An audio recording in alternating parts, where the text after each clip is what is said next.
नमस्कार मित्रांनो, स्वागत आहे तुमचं योजना मास्टर मराठी या यूट्यूब चॅनलवर। वनरक्षक भरती 2026 लेखी परीक्षा मैदानी चाचणी कशी असेल या व्हिडिओमध्ये आपण पाहणार आहोत। तर हा व्हिडिओ नक्की शेवटपर्यंत पूर्ण पहा। व्हिडिओ आवडल्यास व्हिडिओ लाईक करा आणि चॅनलला सबस्क्राईब करा। या व्हिडिओमध्ये आपण पाहणार आहोत वनरक्षक पदाच्या जबाबदाऱ्या काय असणार आहेत, निवड प्रक्रिया कशी असणार आहे, परीक्षा पॅटर्न कसा असणार आहे, शारीरिक पात्रता काय असणार आहे, पगार आणि भत्ते किती असणार आहे ते आपण पाहणार आहोत। तसेच आवश्यक कागदपत्रे कोणकोणती लागतील ते आपण या व्हिडिओमध्ये पाहणार आहोत। तर हा व्हिडिओ नक्की शेवटपर्यंत पूर्ण पहा। व्हिडिओ आवडल्यास व्हिडिओ लाईक करा आणि चॅनलला सबस्क्राईब करा। चला तर व्हिडिओला सुरुवात करूयात। आता वनरक्षक पदाच्या जबाबदाऱ्या काय असतात ते पहा।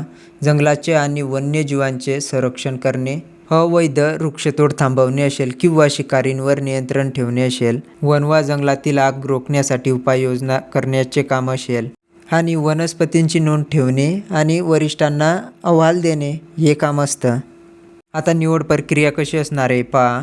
पहिले ऑनलाईन एक्झाम होईल, त्यानंतर शारीरिक चाचणी होईल, धावण्याची चाचणी आणि मोजमाप चाचणी, त्यानंतर कागदपत्र पडताळणी होईल। परीक्षा पॅटर्न आणि अभ्यासक्रम कसा असेल ते पहा।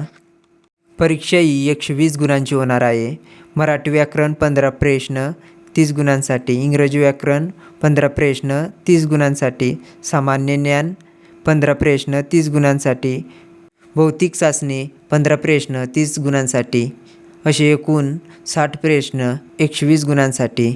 यामध्ये प्रामुख्याने व्याकरण, चालू घडामोडी, भूगोल, इतिहास आणि पर्यावरणाशी संबंधित प्रश्नांचा समावेश असतो। आता शारीरिक पात्रता पहा।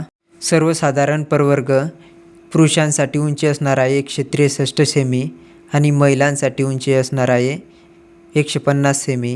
अनुसूचित जमातीसाठी उंची असणार आहे 152.5 सेमी आणि महिलांसाठी उंची असणार आहे 145 सेमी।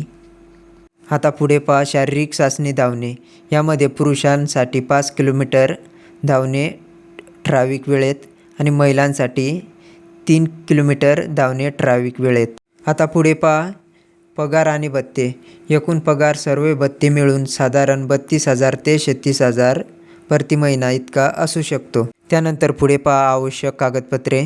10वी आणि 12वीचे गुणपत्रिका, त्यानंतर शाळा सोडण्याचा दाखला, अधिवास प्रमाणपत्र, जातीचा दाखला व नॉन क्रिमिलियर आवश्यक असल्यास आधार कार्ड आणि पासपोर्ट साईज फोटो एवढी कागदपत्रे तुम्हाला फॉर्म भरताना लागणार आहेत।